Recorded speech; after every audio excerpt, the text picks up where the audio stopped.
Retrouvez Smart Bourse avec eToro, leader mondial des plateformes de trading social.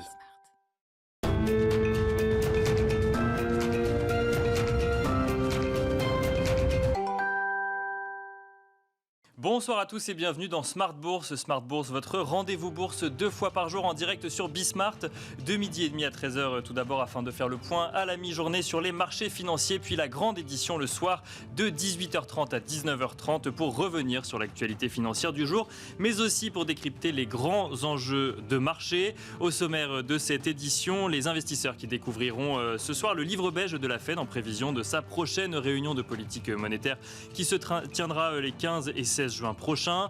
Les investisseurs qui seront donc attentifs au programme de celle-ci et toujours avec cette crainte d'un éventuel tapering à la suite notamment de la publication de l'inflation au mois de mai qui ressort à 3,1% dans sa version core aux États-Unis.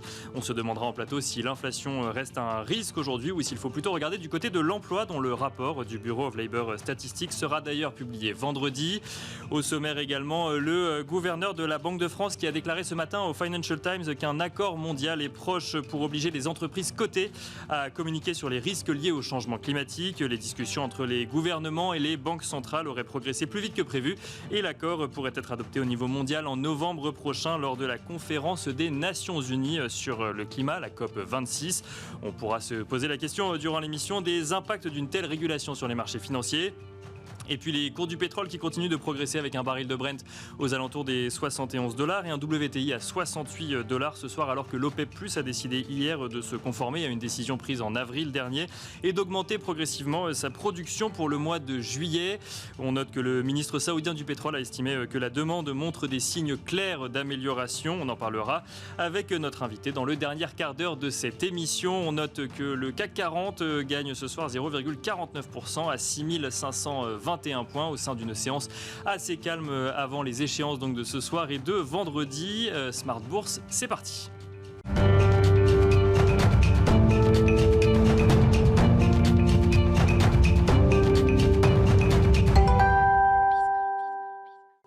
Et on retrouve tout de suite Alix Nguyen qui nous résume les actualités boursières du jour depuis la salle des marchés de Bourse Direct.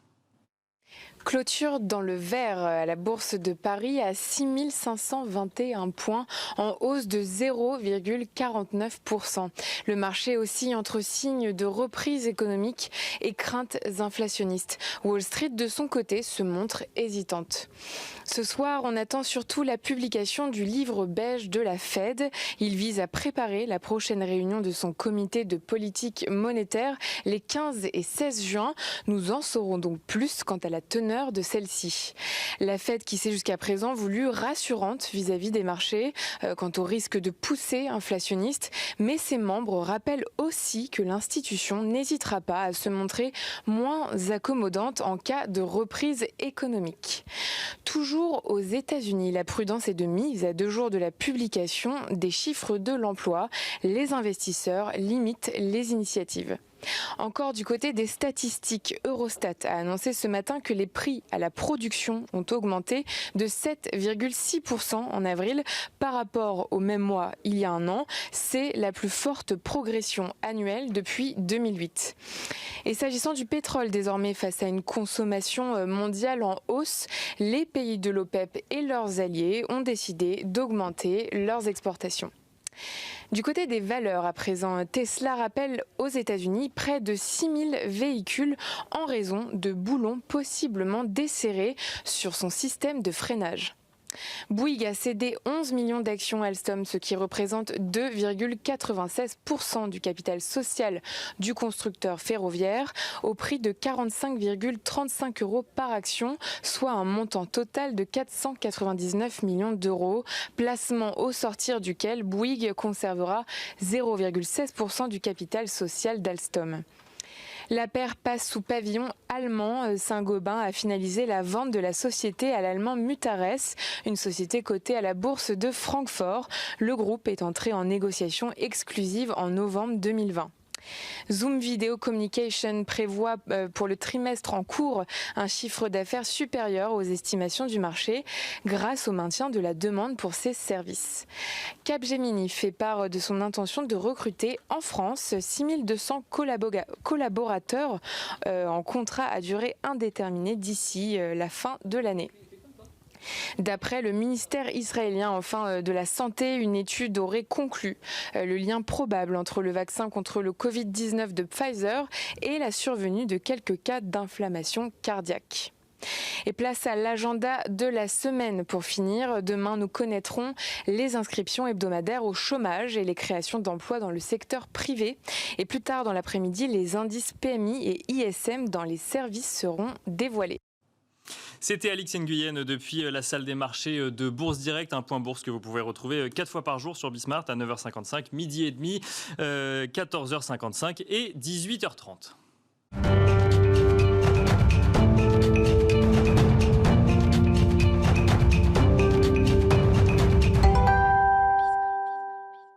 Et nous sommes à présent en plateau avec 3 invités pour décrypter les enjeux de marché. Stanislas de Baillancourt, tout d'abord, bonjour. Bonjour. Vous êtes gérant associé de Sycomore Asset Management, mais aussi Christophe Barraud, bonjour. Bonjour. Vous êtes chef économiste et stratégiste chez Market Securities et Wilfried Galland, bonjour. Bonjour Nicolas. Vous êtes directeur stratégiste chez Montpensier Finance. Alors, on l'a dit en introduction, le CAC 40 est à 6005. Bon, il était déjà arrivé à ce niveau il y a quelques jours, puis il a corrigé. Il l'enfonce aujourd'hui, ou en tout cas, il le dépasse aujourd'hui. Quel est votre sentiment dans le contexte actuel ? On va peut-être commencer avec vous, Christophe. On a l'impression, en fait, le CAC 40 clôture à fin mai dans le vert, 4e mois de hausse consécutif. Aujourd'hui, une journée relativement calme, mais en fait, on a un peu l'impression quand même qu'on est dans un entre-deux assez bénéfique. C'est-à-dire que l'économie repart, la Fed, ou en tout cas la BCE, donc les banques centrales, sont toujours accommodantes, et on se laisse porter tranquillement, finalement, par ce mouvement. Exactement, on est peut-être dans la meilleure période possible parce que d'un point de vue macroéconomique, on est sur des croissances qui accélèrent, qui repartent déjà dès le T2. En Europe, on aura forcément une accélération très marquée au T3 et ça devrait aussi être le cas au niveau mondial. Donc d'un point de vue vraiment macro, on va plutôt vers des révisions à la hausse. Vous aviez plusieurs gouverneurs donc de la Banque Centrale Européenne qui ont tendance à dire que ce sera meilleur que prévu aussi. Donc ça, c'est le premier point. D'un point de vue monétaire, on est toujours sur une phase un peu transitoire où certes l'inflation remonte, mais tout le monde juge que ce n'est pas forcément un phénomène permanent. Donc on a ce soutien monétaire. Et ensuite, il y a aussi un soutien fiscal qui dure, parce qu'avec la perspective des vaccins, avec la perspective de redémarrage, entre guillemets, les gouvernements veulent garantir que cette reprise continue. Donc on a eu le soutien, bien entendu, aux États-Unis. On a des soutiens ailleurs, si vous regardez un petit peu ce qui se passe en Corée du Sud, au Japon. Même en Europe, on aura le décaissement du plan de relance. Donc on est vraiment toujours un soutien fiscal, politique monétaire accommodante, des résultats qui se voient d'un point de vue macro, mais aussi du côté des entreprises. Et d'un point de vue sanitaire, on a une amélioration même très marquée si on exclut l'Inde et qu'on regarde les chiffres dans leur globalité. Donc tout va bien dans le meilleur des mondes. Je vais quand même vous poser 2-3 questions sur les craintes des investisseurs, mais pour l'instant j'ai l'impression que c'est un sentiment très optimiste sur les marchés financiers. Ouais, ça reste très optimiste parce que on est toujours dans cette dynamique de révision à la hausse, donc ce qui est plutôt très favorable. Il peut y avoir aussi un certain nombre de catalystes positifs. Plan d'infrastructure aux États-Unis, vous avez un plan aussi pour tout ce qui est compétitivité qui pourrait être remis sur la table. Il y a pas mal de zones en Asie où ils n'hésitent pas à remettre, comme je l'ai dit, d'un point de vue fiscal. Donc ça peut être aussi le Japon, il peut y avoir Taïwan, etc. Donc on reste plutôt bien ancré. Et les banques centrales à la manœuvre qui limitent la casse et tentent de rassurer sur les craintes inflationnistes à court terme.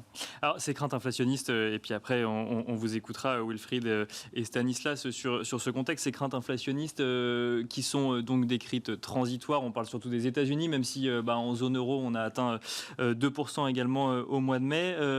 Aux États-Unis, pour vous, les craintes inflationnistes, c'est pas un sujet, finalement c'est acquis que c'est transitoire, ça a été suffisamment répété par la Fed depuis plusieurs semaines, voire plusieurs mois pour que ce soit acquis par les marchés? En fait, je pense qu'il y a plusieurs angles dans l'inflation. Il y a les composantes actuelles qui poussent l'inflation à la hausse sont probablement transitoires. Donc on parle par exemple de tout ce qui est relié au secteur qui redémarre, donc tout ce qui est hospitalité, donc hôtellerie, restauration, etc. Il y a une composante particulière qui est liée aussi au véhicule existant, donc qui est en très très forte hausse. Donc ça, on peut se dire que ces mouvements-là sont transitoires et vont se normaliser. Là où j'aurais plutôt des doutes pour la fin d'année et l'année prochaine, c'est plutôt ce qui va être lié à l'immobilier, au loyer, où là, il y a un redémarrage qui est décalé dans le temps, mais qui va vraisemblablement perdurer et qui pourrait surprendre négativement.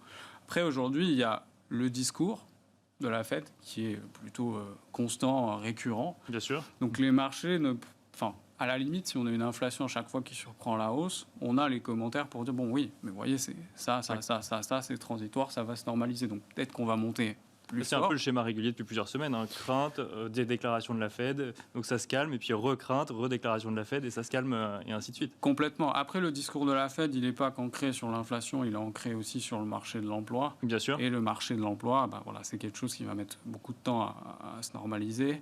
Il y a un marché de l'emploi qui est aussi beaucoup supporté par le plan de relance. Et on y verra clair. La réalité, c'est qu'à partir du mois d'octobre, quand les aides supplémentaires, les allocations auront totalement disparu. Donc ce qui crée, en fait, je dirais une période où on peut toujours mettre ça sur le côté c'est transitoire, on verra ce qui va après. Et la Fed a toujours répété, si on prend des décisions, ce sera que sur les données observées. Donc voilà, on est peut-être Donc avec un minimum de recul, effectivement, pour prendre les décisions. Une période bénie, presque, si je puis m'exprimer ainsi. Wilfried Galland, vous partagez cet avis sur ce contexte général de marché ? Oui, alors là, effectivement, il y a énormément de choses qui ont été dites et que je partage largement.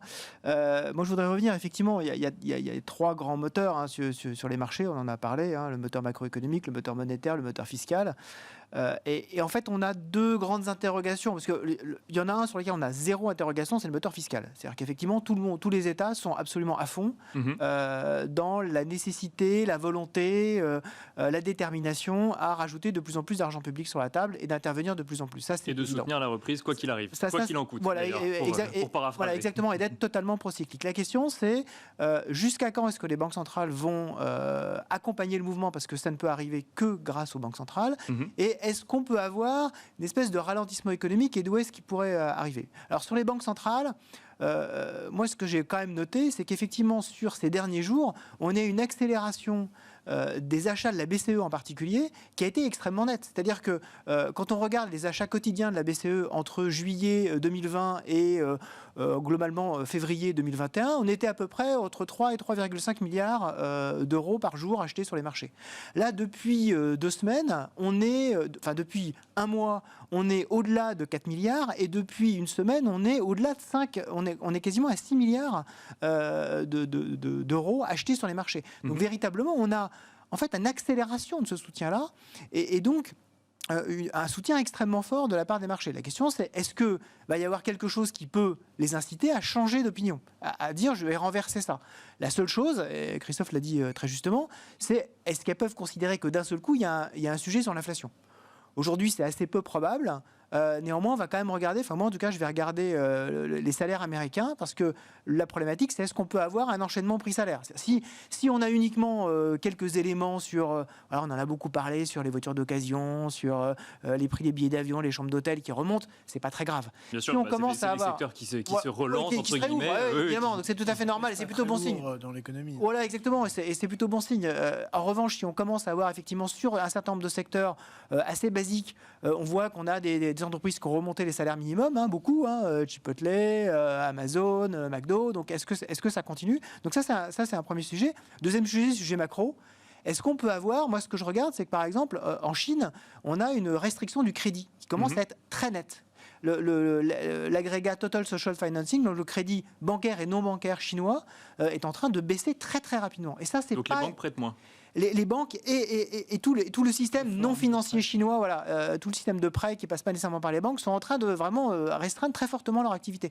C'est pas super bon signe historiquement. Donc un accès aux capitaux plus difficile pour un particulier ou une entreprise. Globalement. Et donc historiquement, quand on a le moteur chinois qui commence à décélérer un peu, il faut se méfier. Donc pour l'instant, on a les planètes qui sont alignées.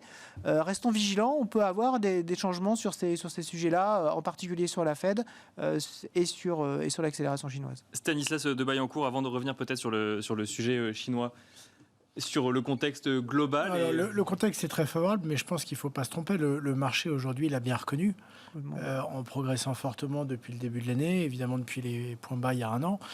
Donc aujourd'hui, cette accélération macroéconomique, le fait qu'on baigne dans la liquidité, etc., se reflète quasiment intégralement dans le prix des actifs, le prix des obligations, évidemment le prix des marchés actions qui a rebondi, et même les actifs physiques, puisqu'on voit que l'immobilier finalement tient assez bien en valeur, même dans des secteurs challengés comme l'immobilier de bureau, qui peut poser certaines interrogations. Donc aujourd'hui, sur l'évolution de la façon de travailler en entreprise. Je dirais qu'il y a donc, je dirais qu'aujourd'hui, il y a un consensus assez fort sur la vision économique et monétaire dans les marchés qui s'est traduit par la hausse.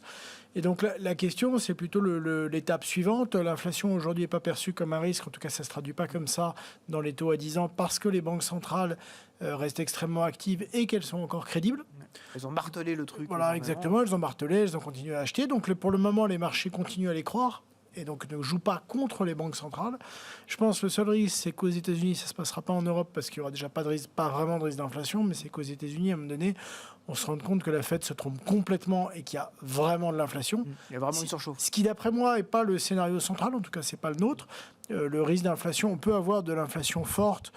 Aujourd'hui, on a de l'inflation parce qu'on a des effets de base avec des prix qui étaient beaucoup trop bas sur certaines matières premières il y a un an.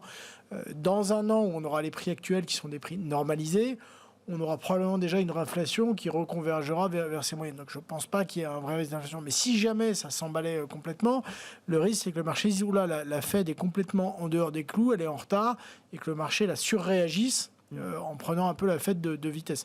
Pour le moment, ce n'est pas le cas. La Fed garde sa crédibilité. Ils ont quand même complètement changé de politique quand ils l'ont annoncé à Jackson Hole. C'est que maintenant, ils acceptent le fait que temporairement, l'inflation overshoot, donc elle dépasse les objectifs. Donc là, on est tout à fait dans ce cadre-là, à partir du moment où on pense que l'inflation va se renormaliser dans 18 ou dans 24 mois, ce qui est quand même pas impossible, parce qu'il ne faut pas oublier non plus que l'un des gros impacts du Covid et de la crise du Covid, c'est quand même qu'on est de plus en plus dans un monde digital et avec un apport de plus en plus fort de la technologie, et que la techno, c'est quand même structurellement déflationniste parce que ça permet des gains de productivité importants dans la manière d'effectuer les tâches, dans l'amélioration industrielle. Donc je ne vois pas, enfin, au-delà de l'effet à court terme sur la demande de matières premières, je ne vois pas de risque d'inflation très forte à long terme. Les prix du pétrole sont remontés. Si on regarde les moyennes sur 5 ans, on est plutôt encore en dessous. Et il y a encore énormément de marge de manœuvre pour augmenter la production à court terme. L'OPEC en garde sous le pied. Ils sont très contents de revoir un petit peu de flux de ce côté-là, parce que ça a été quand même l'année 2020, très difficile pour les grands pays producteurs, Russie, Arabie Saoudite, etc., en termes de finances publiques. Du coup, je pense qu'ils ne sont pas mécontents de voir ça remonter un petit peu avant d'ouvrir les vannes. Donc, évidemment, à court terme, ça joue sur l'inflation, mais il y a quand même pas mal de marge de manœuvre sur ces drivers d'inflation pour les juguler dans le temps. Donc si je comprends bien, là, donc le livre beige de la Fed sera publié ce soir à 20h. Il est trop tôt, d'après ce que je comprends, pour envisager une éventuelle réduction. Je pense que le livre beige, c'est un non-sujet. Enfin, on n'apprendra rien, c'est jamais un sujet. Enfin, Puis le livre beige, c'est la compilation des Fed régionales. Donc la compilation des Fed régionales, ils vont effectivement insister sur le caractère peut-être parcellaire d'un certain nombre de reprises d'activité. Bien sûr, mais ça ne va pas nous éclairer de façon très nette sur ce que disait Stanislas, c'est-à-dire la nouvelle doctrine de la Fed sur cette fameuse inflation symétrique. C'est-à-dire que c'est pas grave de dépasser 2% d'inflation, mais pendant combien de temps, jusqu'à quelle date, jusqu'à quel niveau. Aujourd'hui, on a parlé effectivement du corps PCE tout à l'heure. Quand on regarde les indices PCI, là, on est quand même à 4%. Donc, bien sûr, on commence à... on voit de l'inflation, effectivement. C'est avec des effets de base. Non, mais complètement. Mais donc, je pense que en fait, les questions vont être là. Elles vont pas nécessairement être dans... Je pense pas qu'elles seront dans le livre beige. Enfin, parce que... Non, mais sans être dans le livre beige, enfin, et Christophe, vous compléterez, la question, c'est de savoir jusqu'à quand les banques centrales soutiendront. Et donc, est-ce qu'il est trop tôt ou pas pour envisager que la Fed commence à parler d'un tapering dans un mois, dans 6 mois? La véritable crainte des banques centrales, c'est de faire une erreur de politique monétaire. C'est de faire la même erreur de politique monétaire qu'a fait par exemple la BCE en 2011 en disant je remonte mes taux parce que il y avait justement à l'époque une remontée du pétrole et exactement 2 mois avant le déclenchement de la crise grecque, la BCE remonte ses taux. Et derrière, tout le monde se dit, mais c'est quand même une énorme erreur. Donc là, la crainte de toutes les banques centrales, c'est surtout pas d'erreur. Donc elles sont prêtes à être un peu... En fait, ils sont prêts à laisser à faire une erreur dans l'autre Exactement. sens. C'est ça. Et finalement, une erreur qui coûte beaucoup moins cher. Contrairement à 2013, où il y a une erreur de lecture de Ben Bernanke à l'époque qui parle déjà de tapering, ça envoie les taux au plafond, les marchés émergents perdent 15 à 20% en un mois et demi. Bon, ils ne referont pas cette erreur-là. Et je pense qu'aujourd'hui, voilà, ils disent finalement, si on est en retard, il ne faut pas être trop en retard. Donc, il ne faut pas passer pour des gens qui ne comprennent pas ce qui se passe. La nouvelle doctrine permet d'être en retard en plus, donc ils ont moins la pression. Et donc, on verra petit à petit. Je pense que de toute façon, le wording et le point de pivot, ça va être entre septembre et décembre, parce qu'on va commencer à avoir des effets de base plus normalisés. On aura plus de visibilité sur l'emploi et sur l'inflation salariale. Et donc, c'est là que ça va se jouer. Donc, entre maintenant et là, une semaine, on va craindre l'inflation. La semaine suivante, on sera rassuré par les banques centrales et ainsi de suite dans un jeu de ping-pong avec des taux à 10 ans qui vont peut-être bouger entre 1,50 et 2 et qui vont rester un peu dans cette bande. Christophe, en réaction à tout ce qui vient d'être dit sur du coup, un tapering qui n'est pas forcément le sujet actuellement. Alors, sur le livre beige, je regardais quand même les petites annotations sur les salaires, sans pour autant que ça remette en question, mais ça permet aussi d'avoir un point de comparaison.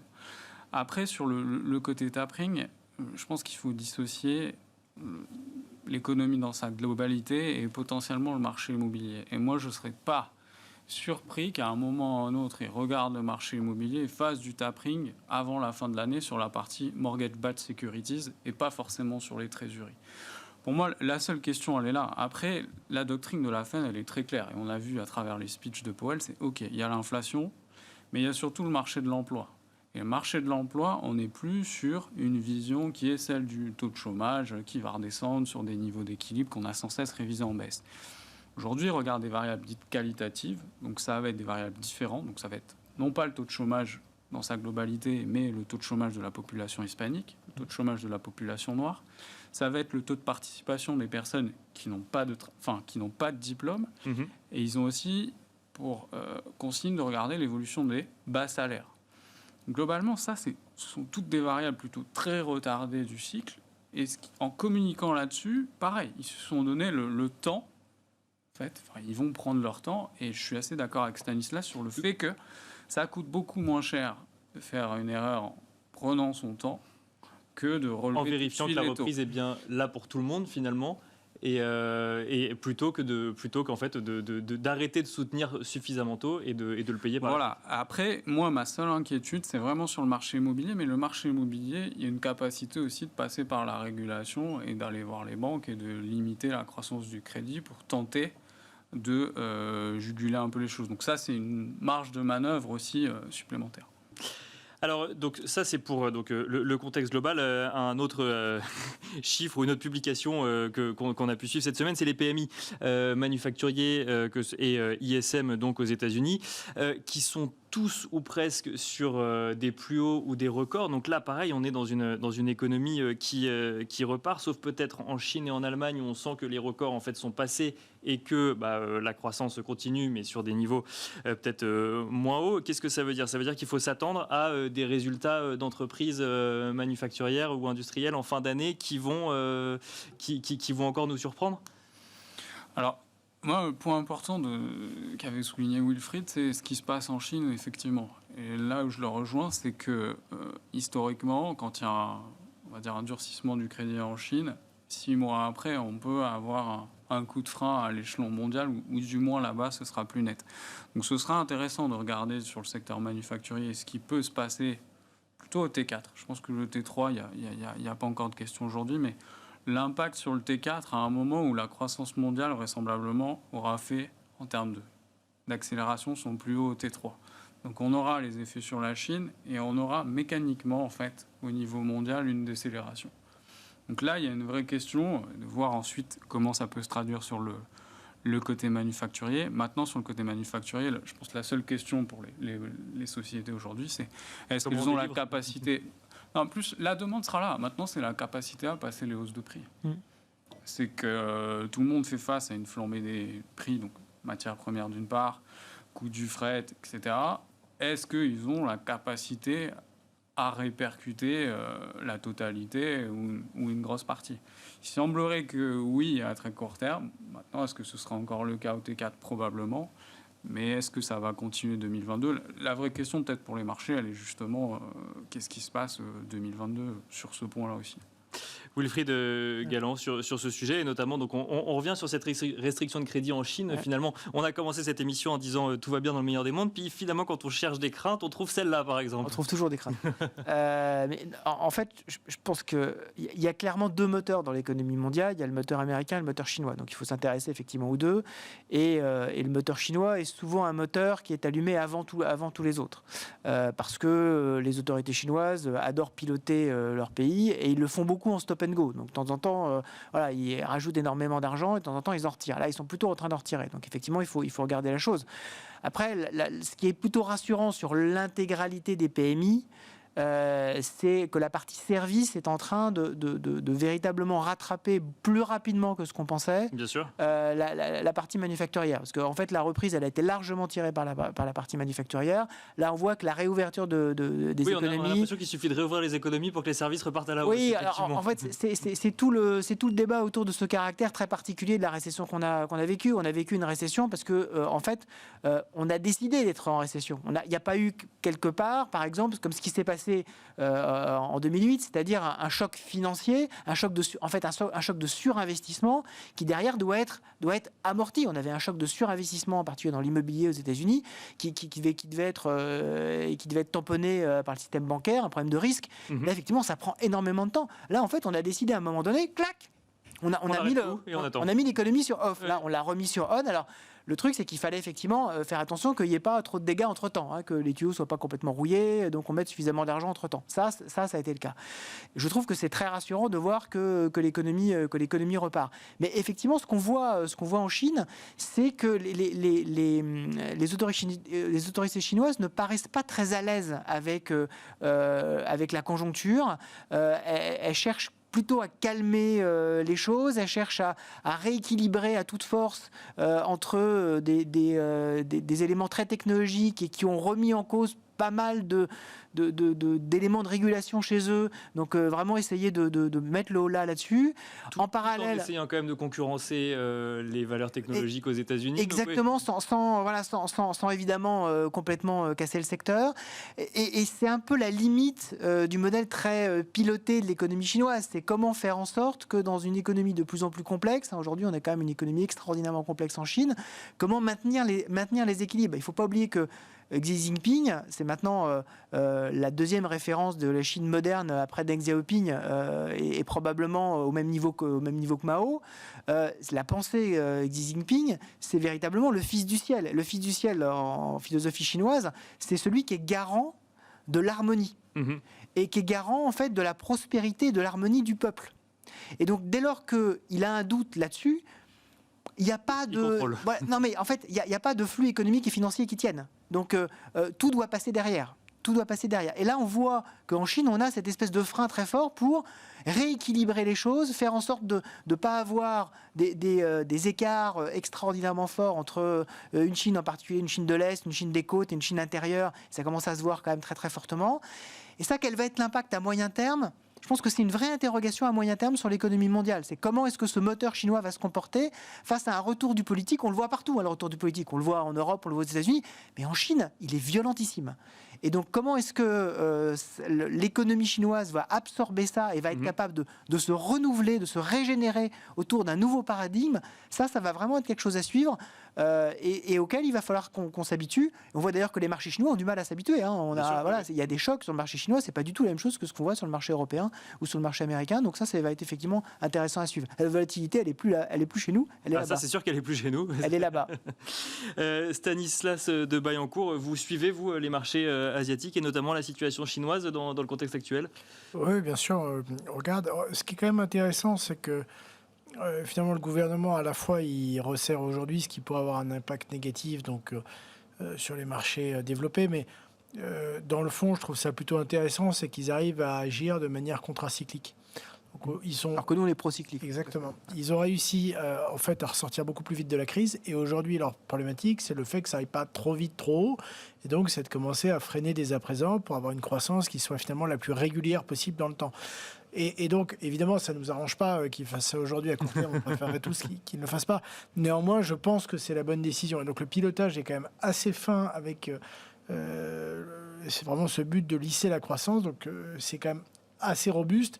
Et je pense que dans le temps, ça participe à créer... à la fois une économie de marché, et même d'un point de vue financier, dans la place de la Chine dans le monde, de la devise chinoise, une confiance et une crédibilité de plus en plus forte sur cette zone. Le fait de dire, voilà, on ne laisse pas partir les choses, c'est régulé. Il faut, mais c'est quand il y a des équilibres financiers qui sont tenus. Et après, sur l'aspect corporate, c'est sûr que depuis un an, depuis 6 mois, c'est quand même le réveil.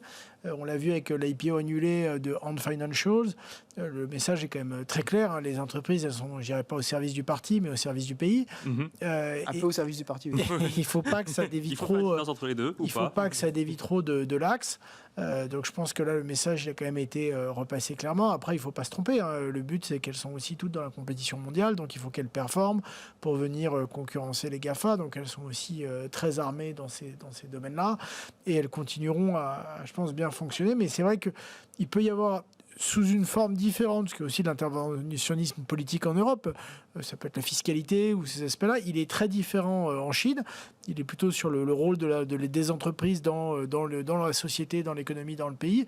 Mais néanmoins, structurellement, elles vont porter la croissance encore dans les années à venir. Donc évidemment, c'est une zone qui est intéressante, qu'on regarde de plus en plus.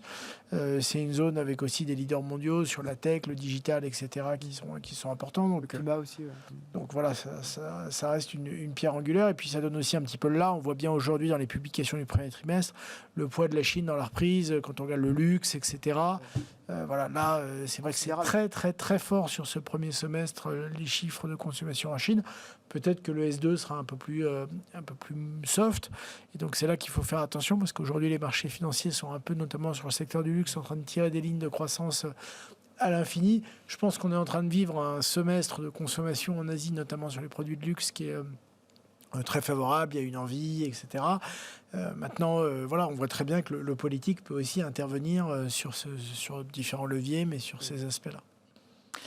Alors, je vous propose de réagir à présent à une nouvelle que je donnais en introduction, avant de parler peut-être plus valeur ou matière première. C'est cette interview que le gouverneur de la Banque de France a donnée au Financial Times, expliquant que, un peu plus rapidement que prévu, même si le projet était dans les tuyaux, un accord mondial était proche pour obliger les entreprises cotées à communiquer sur les risques liés au changement climatique. Bon, c'est une interview, c'est pas encore fait. Pour autant, est-ce que, c'est le retour de l'ISR sur les marchés, alors qu'on en parlait... Non, mais là-dessus, la BCE, depuis l'arrivée de Christine Lagarde, elle est quand même très claire. Elle en a parlé quasiment à chacune des réunions sur la revue stratégique de la BCE. L'impact climatique a été pour elle, c'est ce qui était d'ailleurs innovant et nouveau, en tout cas dans le wording d'une banque centrale, était clé. Donc là, ce qu'il dit, c'est exactement dans ce sens-là.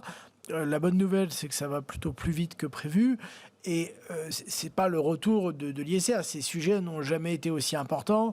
Quand on voit à quel point en 2 ou 3 ans, Total a complètement changé sur sa stratégie et même son nom. Le nom étant la dernière pierre, et peut-être une des plus visibles, mais finalement qui conclut ce changement stratégique, etc.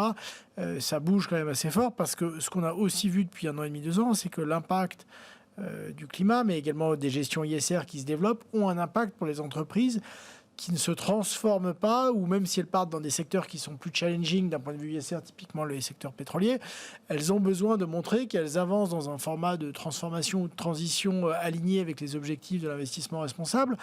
Sinon, elles se retrouvent avec des valorisations complètement dépréciées, parce qu'il y a une part de plus en plus importante des investisseurs qui suivent ces objectifs d'une manière qui peut être mise en place différemment chez chacun des investisseurs, mais qui fait que les entreprises qui ne participent pas à cette transformation, à cette transition, à cet impact social ou à cet impact environnemental se retrouvent plutôt délaissés, et donc avec des niveaux de valorisation plus faibles, ce qui est clairement, à mon avis, l'objectif d'aucun management aujourd'hui. Et pour autant que là, il y a une discussion et une possibilité d'accord au niveau mondial, et donc une régulation au niveau mondial, ça peut avoir un impact à court terme sur les marchés financiers ? Non.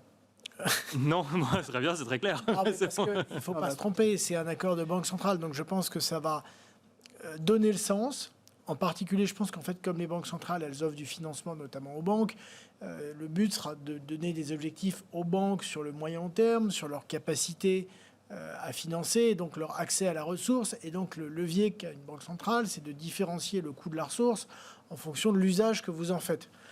Après, comme une banque a déjà un grand nombre de ses ressources qui est déjà engagée sur des prêts qu'elle a fait par le passé, ça va être un changement graduel pour le futur. Donc, votre question, évidemment que ça aura un impact dans le temps.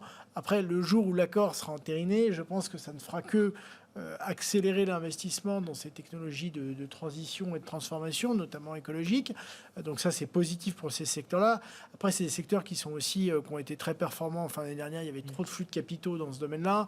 Ça a pas mal reflué depuis le début de l'année. Oui, on en parlait effectivement en août-septembre. Il y a un petit peu de on and off. Donc voilà, cet accord, en fait, il consacre et il témoigne que l'ensemble de la finance, des acteurs, banques centrales jusqu'aux investisseurs, sont maintenant tous parties prenantes et acteurs pour accélérer ce changement et cette transition. Donc ça, il faut le voir comme quelque chose de très positif. Après, ce deal, d'autant plus si c'est un deal mondial, souvent quand vous faites un deal mondial, l'accord se fait quand même sur les termes les moins exigeants. Donc c'est pour que ça puisse correspondre à tout le monde, effectivement. Pour que tout le monde puisse s'aligner, y compris des pays qui sont plus en retard en termes de développement, et donc qui puissent également se joindre à ces accords sans pour autant pénaliser leur croissance. En revanche, je pense que ça va dans le bon sens et ça envoie un signal très très fort aujourd'hui. Christophe Barrot, sur ce potentiel accord mondial. L'idée, c'est que ça vient,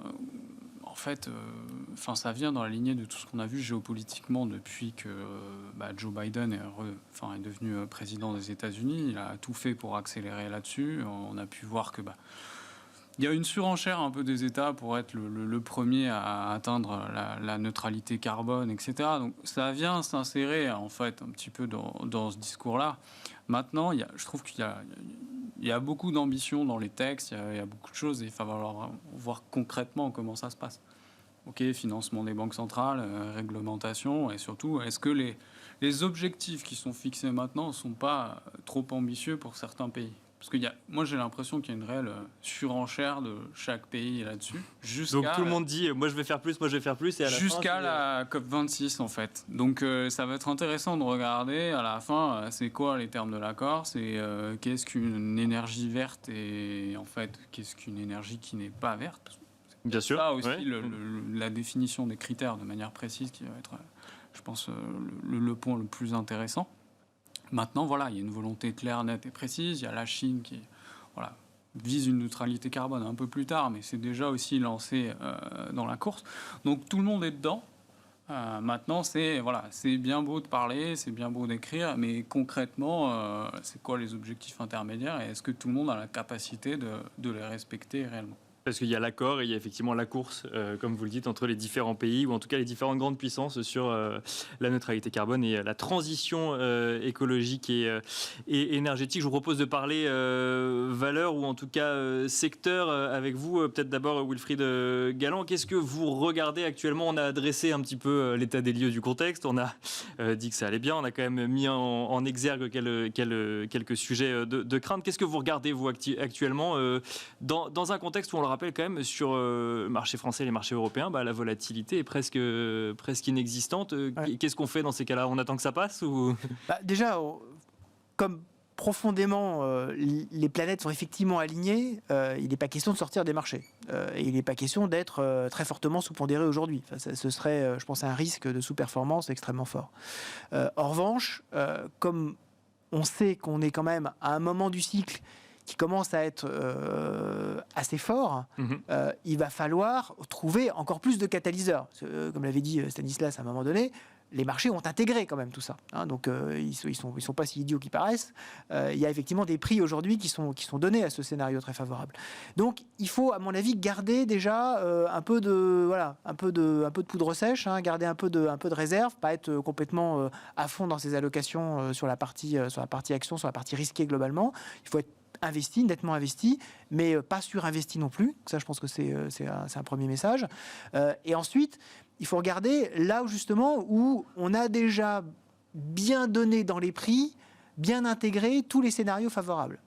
Aux États-Unis, on a déjà pas mal intégré le scénario favorable et on est peut-être en train d'arriver à une espèce d'asymptote en termes vaccinal. Alors, il faut être méfiant par rapport à ça. On a vu qu'il suffisait de lancer une loterie dans l'Ohio où on avait $1 million à gagner, et d'un seul coup, tout le monde se fait vacciner. D'un seul coup, tout le monde se fait vacciner. Mais néanmoins, on voit quand même que en termes de nombre d'injections par jour, ça baisse quand même très très nettement aux États-Unis.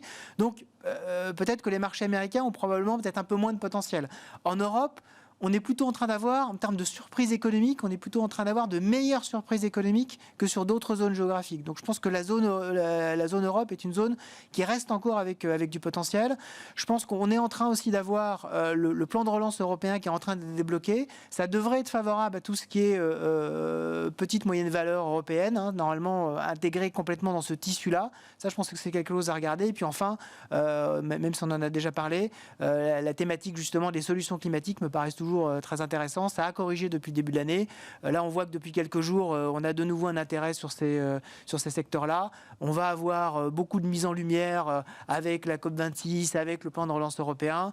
C'est les thématiques qui sont intéressantes. Un mot rapidement, vous mentionnez les small et mid cap en Europe. Du coup, c'est vrai que on a regardé aujourd'hui surtout les gros indices. On a l'impression que c'est les gros indices qui performent. Les small et mid cap sont à la traîne ou sont suivis de près quand même. Alors, elles sont pas à la traîne, mais en fait, il y a énormément de différenciation à l'intérieur des small et mid cap. On voit qu'il y a certaines valeurs qui s'en sortent extrêmement bien. Il y a beaucoup de dispersion, mais on a véritablement une tonalité qui est en train de changer, en particulier vis-à-vis des investisseurs internationaux. Ils s'intéressent globalement à la zone Europe, et on sait que quand on s'intéresse à la zone Europe, après, le dernier étage de la fusée, c'est s'intéresser aux petites et moyennes valeurs européennes. Et donc, on n'a pas encore eu ce flux internationaux dans les petites et moyennes valeurs européennes.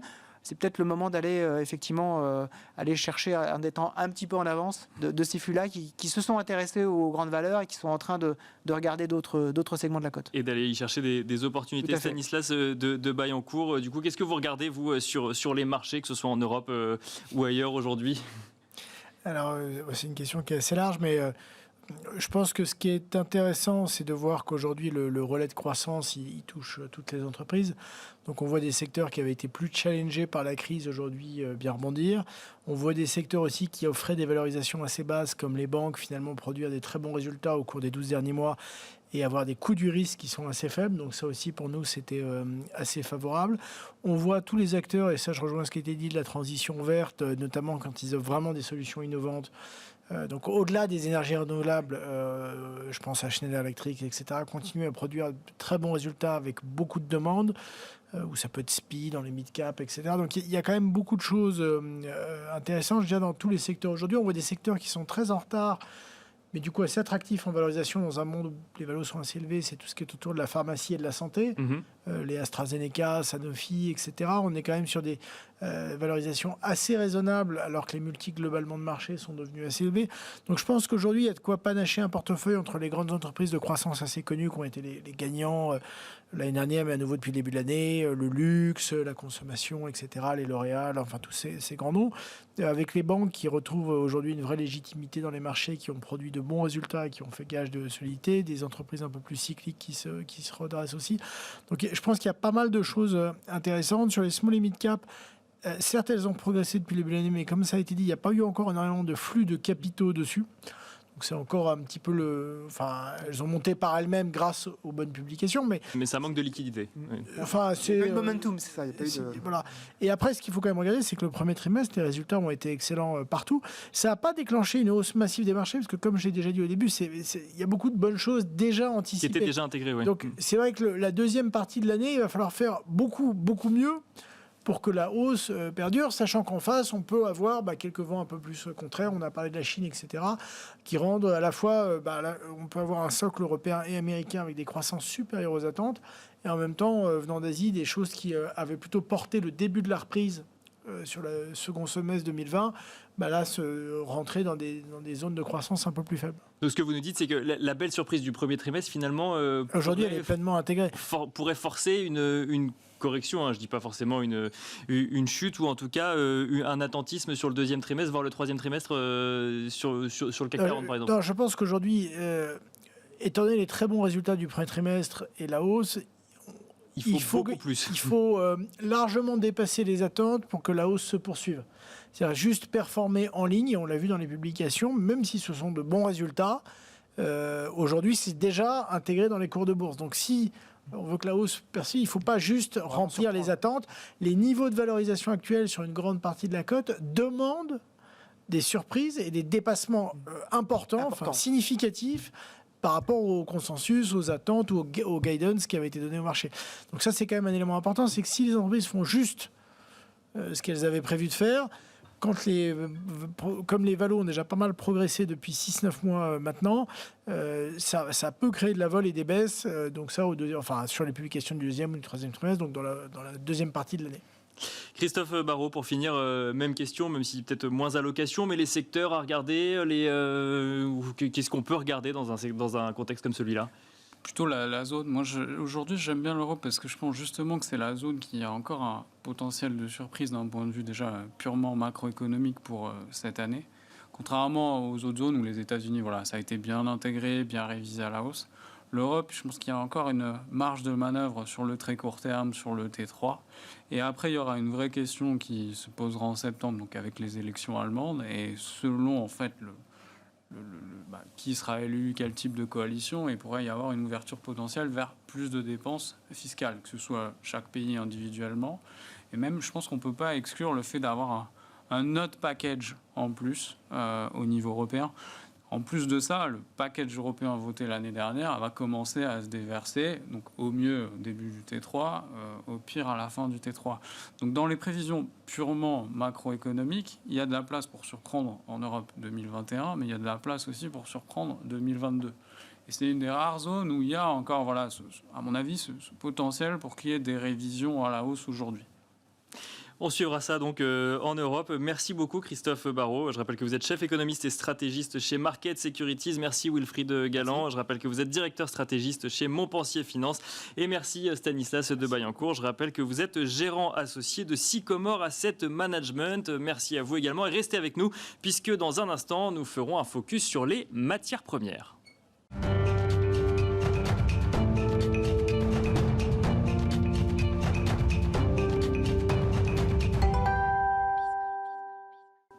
C'est l'heure à présent de notre quart d'heure thématique avec Benjamin Louvet, gérant matières premières chez Ophi Asset Management. Bonjour Benjamin Louvet. Bonjour Nicolas. Alors on va évoquer ensemble le sujet des matières premières et la matière première d'actualité aujourd'hui, c'est le pétrole, notamment avec le pétrole qui continue sa progression, $71 environ pour le baril de Brent, le WTI à $68 en réaction à la décision de l'OPEP+ de maintenir du coup une décision qui date d'avril dernier, mais maintenir une augmentation progressive de sa production jusqu'à juillet. Et d'ailleurs, on note que on n'en a pas dit plus durant la réunion. On attend pour la suite. Oui, on attend pour la suite parce qu'on est quand même dans une grosse incertitude encore. Il y a plusieurs sujets. Les deux sujets majeurs du moment. Après, il y a un sujet plus long terme, mais les deux sujets majeurs du moment. Le premier, c'est le retour de l'Iran. Les négociations sont en cours, mais on pense que ça viendra plutôt en fin d'année, pas avant le Q3 et même possiblement un petit peu plus que ça, même si le pétrole iranien est en partie déjà revenu sur le marché, donc c'est un peu intégré. L'Iran qui vend à la Chine, du coup, c'est le seul client potentiel aujourd'hui. Notamment, officiellement en tout cas. Officiellement, oui, c'est ça. Des clients principaux.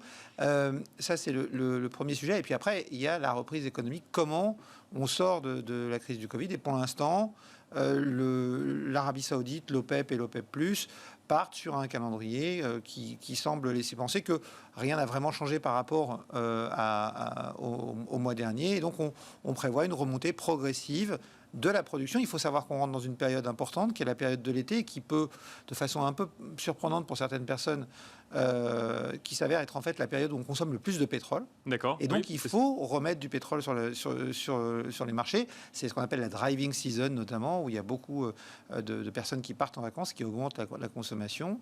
Après, il reste encore la question du trafic aérien. Comment il va pouvoir reprendre? Est-ce que on va encore cette année avoir des vacances un peu particulières, ou est-ce que le trafic aérien repart un petit peu? C'est le cas aux États-Unis, c'est le cas dans d'autres zones géographiques. Donc, il y a une politique prudente de l'OPEP, mais l'OPEP est aux manettes et remet le pétrole, je dirais, au compte-gouttes sur le marché de façon à maintenir des niveaux de prix élevés.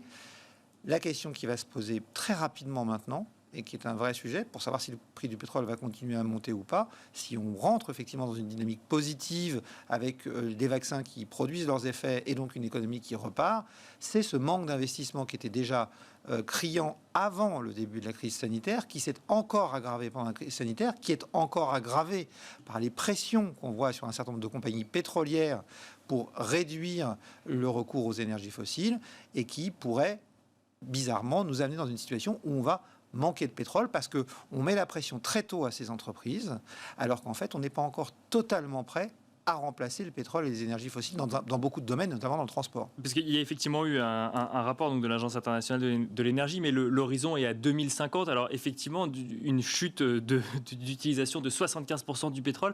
Et ce que vous dites, c'est que finalement, il faut se poser la question dès aujourd'hui de l'avenir du pétrole à court terme, finalement, parce que préparer la sortie en 2050, ça veut dire qu'on pourrait en avoir beaucoup moins, même s'il y a des réserves dès aujourd'hui, ou très prochainement. Très rapidement. Alors déjà, l'Agence internationale de l'énergie va plus loin que ça. C'est-à-dire qu'elle dit moins 75% en 2050, mais elle dit que pour elle, il faut dès maintenant arrêter les investissements dans l'exploration et arrêter l'investissement dans des champs pétroliers non encore développés. L'Arabie Saoudite a indiqué aujourd'hui qu'elle n'était pas d'accord avec ce point de vue. J'aurais un avis assez mitigé. Il va falloir qu'on réduise la consommation de pétrole, c'est une évidence. Mais le pétrole est une matière première un peu particulière. Dans une mine, vous creusez, vous sortez du minerai, vous extrayez du minerai. La densité peut diminuer, mais vous augmentez la quantité de minerai que vous traitez, vous avez plus de métaux. Donc tout va bien. Dans un puits de pétrole, c'est une poche qui se trouve sous la terre. Vous plantez une paille dedans, il y a de la pression dans cette poche, donc le pétrole remonte dans la paille. Au fur et à mesure que vous enlevez du pétrole de la poche, la pression diminue et donc il y a moins de pétrole qui remonte. Ce que je viens de vous décrire, c'est ce qu'on appelle le facteur de déplétion. Et ce facteur de déplétion, il est de l'ordre de 6% par an. Ce qui veut dire que si on arrête tout investissement, la production de pétrole va baisser naturellement de 6% par an. Est-ce qu'aujourd'hui, on a mis en place les mesures nécessaires pour pouvoir accepter une baisse de la production de pétrole de 6% par an? Je n'en suis pas convaincu. Ce qui va aussi poser la question, et qui est une question qui est posée par l'Agence internationale de l'énergie. Par quoi on remplace ? Au-delà de ça, de légiférer. Il va y avoir un rôle politique important, parce qu'aujourd'hui, c'est aussi difficile d'aller dire à une entreprise comme Total ou comme Shell ou autre, d'aller arrêter son métier de base si ce métier n'est pas considéré comme, entre guillemets, illégal. Donc il va falloir donner un cadre législatif beaucoup plus fort si on veut vraiment voir les sociétés pétrolières mettre les bouchées doubles sur leur transformation. Un certain nombre d'entre elles le font. Total est en train de se développer, qui est devenu Total Énergie et qui se développe vers les énergies renouvelables. Mais peut-être qu'il faudra aller plus vite. Et pour ça, le rôle du législatif est extrêmement important. Et alors, on peut se poser la question aussi, donc effectivement, moins de pétrole, mais pas moins d'énergie pour autant. Comment, du coup, on remplace et par quoi ? Alors, pas moins d'énergie, oui et non. Dans le rapport de l'Agence internationale de l'énergie, donc on le rappelle, qu'il y a un rapport qui vise la neutralité en 2050, qui est la condition donnée par le GIEC si on veut rester sous les 1,5 degré de réchauffement en 2100. Et donc, dans ce rapport, l'Agence internationale de l'énergie table sur des progrès d'efficacité énergétique de l'ordre de 4% par an, ce qui est très élevé dès maintenant, sachant que sur les 20 dernières années, on a fait 1,3% en moyenne par an, donc bien moins. Donc c'est assez difficile. Mais donc on table sur une baisse de la consommation énergétique. Et après, par quoi remplacer ? L'Agence internationale de l'énergie répond très simplement par beaucoup de renouvelables, dans lequel il y a de l'hydraulique et aussi beaucoup de solaire et d'éolien. Il faut multiplier par 5 les capacités solaires installées chaque année, d'après le rapport de l'AIE, multiplié par 4 les capacités éoliennes installées chaque année. Bien sûr. Et donc ça aura des conséquences sur d'autres matières premières, oui, parce les métaux. Il faut les construire, les panneaux solaires, et il faut bâtir les éoliennes, par exemple. Contrairement à ce qu'on pourrait penser, on ne fait pas de l'énergie avec du vent ou avec du soleil. On fait de l'énergie avec un transformateur qui va transformer l'énergie du vent ou du soleil en énergie utilisable, en électricité, de fait. Et donc c'est vers ça qu'il faut migrer, et il faut franchement accélérer si on veut pouvoir tenir les objectifs climat qu'on s'est donnés. Et là, on parle de quelle matière première, du coup, quand on veut faire de l'éolien ou du solaire ? On parle, j'imagine, du béton pour l'éolien. Oui, alors, on parle du béton. Après, la pression, et c'est mentionné aussi dans le rapport de l'Agence internationale de l'énergie, il mentionne que pour arriver à tenir nos objectifs, ils estiment que la consommation de métaux va être multipliée par 7 entre aujourd'hui et 2030. Sur 9 ans, on va multiplier par 7 la consommation de métaux. Je vous donne juste un élément de référence. Pour construire une mine, à partir du moment où on décide de la construction de la mine, il faut entre 6 et 8 ans. Donc ça veut dire que le challenge est absolument considérable. Il va falloir accélérer sur le recyclage. Il va falloir essayer d'optimiser l'utilisation de ces métaux. Alors vous disiez quels métaux? Dans les panneaux solaires, on utilise beaucoup d'aluminium pour les cadres des panneaux solaires. On utilise de l'argent. En 2020, on a installé 130 gigawatts de capacité solaire dans le monde. Ça a consommé 3142 tonnes d'argent. Parce que l'argent est un très bon conducteur d'électricité, donc on l'utilise dans les panneaux. 3142 tonnes, c'est 13% de la production mondiale d'argent. L'AIE, il faut multiplier par 5 les installations solaires chaque année. Vous voyez l'impact que ça a sur le marché de l'argent. Oui, dans une éolienne, vous avez entre 950 kg et 5 tonnes de cuivre en fonction de la taille de l'éolienne. Donc vous voyez la pression que ça peut mettre sur le marché du cuivre. Donc on est en train de transformer notre dépendance aux énergies fossiles, quelque part en une dépendance aux métaux. Et ça, c'est un vrai sujet, parce que c'est aussi un sujet éminemment politique, parce qu'on a bâti toute notre géopolitique autour des questions des énergies fossiles, et pas du tout autour des métaux. Et les pays qui produisent des métaux ne sont pas les pays qui produisent des énergies fossiles. Donc il va falloir repenser aussi notre politique à ce niveau-là. Au niveau des métaux, il nous reste 2 minutes 45 à peu près pour échanger justement sur les métaux. Il y a les métaux, il y a les métaux précieux. Ouais. Là, si on revient du coup sur les marchés financiers, on voit l'or, par exemple, l'or qui a été délaissé entre guillemets pendant les mois qui nous ont précédés. Alors peut-être que parce qu'il y avait de la croissance sur les marchés financiers. D'autres diraient que c'était aussi parce qu'il y avait des investisseurs qui allaient plus sur les crypto-monnaies que sur l'or, qui est cette valeur refuge. Pour autant, à fin mars, l'once d'or $1,700, actuellement $1,900. Donc ça veut dire quoi? Ça veut dire que finalement, on s'en éloigne pas tant que ça de l'or. L'or est un métal qui n'a pas de rendement. Donc pour beaucoup d'investisseurs financiers, il manque d'intérêt parce que il ne vous donne pas ni un dividende, ni un coupon comme une obligation, ni un dividende comme une action, ni un loyer comme de l'immobilier. Donc il manque d'intérêt. Donc l'or retrouve de l'intérêt auprès des investisseurs quand les taux d'intérêt réels sont faibles.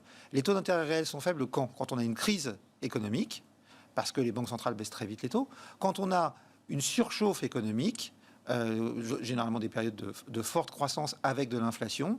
Et donc aujourd'hui, on sort d'une crise économique, on n'est pas encore complètement persuadé d'en être sorti. Mais on a des tensions inflationnistes. On craint des tensions inflationnistes. Et moi, je pense que ces tensions inflationnistes sont aujourd'hui sous-estimées à cause notamment du caractère inflationniste de la transition énergétique que j'évoquais juste avant.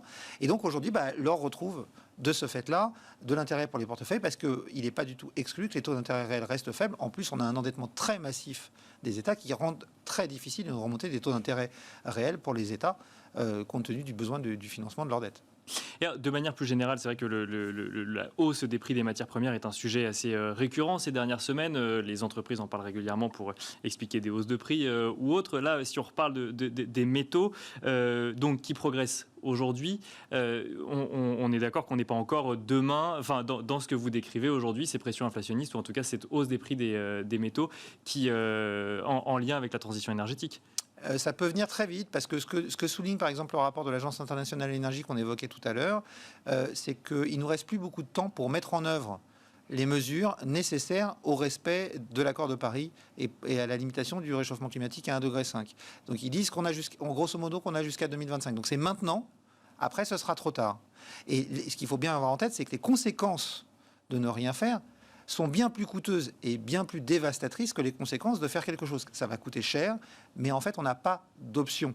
Et donc, les tensions sur ces métaux peuvent apparaître très vite dans les mois et dans les années qui viennent, parce que l'hydrogène, c'est beaucoup de métal, l'éolien, c'est beaucoup de métal, le solaire, c'est beaucoup de métal, et que, comme je le disais, l'Agence internationale de l'énergie résume tout ça en disant x7 sur la consommation de métaux sur les 10 prochaines années. C'est pas dans très longtemps, c'est à partir de maintenant et sur les 10 prochaines années. Donc ça commence maintenant. Donc le futur de l'or noir, finalement, c'est le métal. Le futur de l'or noir, c'est le métal. Certains disent que copper is the new oil. Voilà, donc le cuivre et le nouveau pétrole. Merci beaucoup Benjamin Louvet. Je rappelle que vous êtes gérant matières premières chez Ophi Asset Management. Merci à vous également de nous avoir suivis. Je vous donne rendez-vous dès demain en direct à 12h30 pour Smart Bourse.